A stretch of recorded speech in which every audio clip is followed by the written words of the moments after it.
I was just saying to one of your colleagues that I think this is the film everybody wants to see. It's Oh, really really? interesting how much hype there is. Question of two halves. Do you like the fact that everyone's like, I got to see this film? And does that add a bit of extra pressure for you?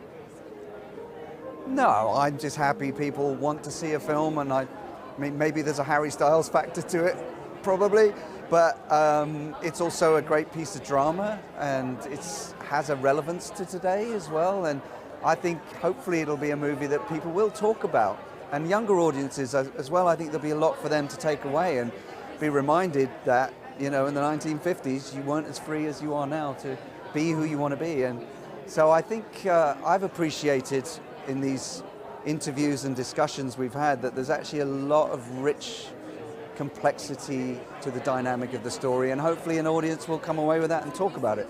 Absolutely, and also the desire for us to see queer stories told on big screens in people's homes in the cinema, which people say it's not there, but I would argue absolutely it is. You mean the cinema versus streaming? Are you talking I think about? just generally that people want to know about queer love stories and they want to know about it.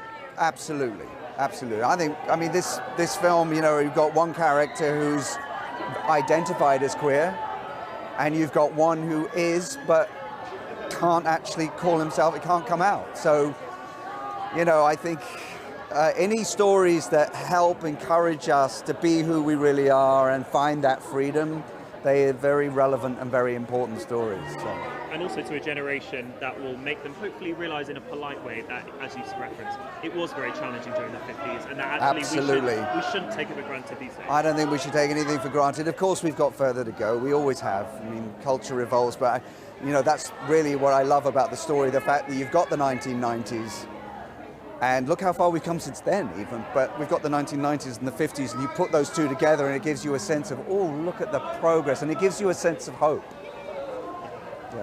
In the future. Hope is the best message, I think, to come out. Yes, I think so. It's really lovely to meet you. Thank you so much. Lovely to meet you too. Thanks for your questions. Well, I hope they enjoy a sort of a movie about romance, about love, about friendship, about hope, about time. I love movies that incorporate a lot of life in them, so you feel in this movie that you've journeyed through a lot of life, and that even though I play the older Tom, Harry Styles plays the younger Tom. Maybe, you know, even after 40 years of heartbreak, there's still a little bit of hope.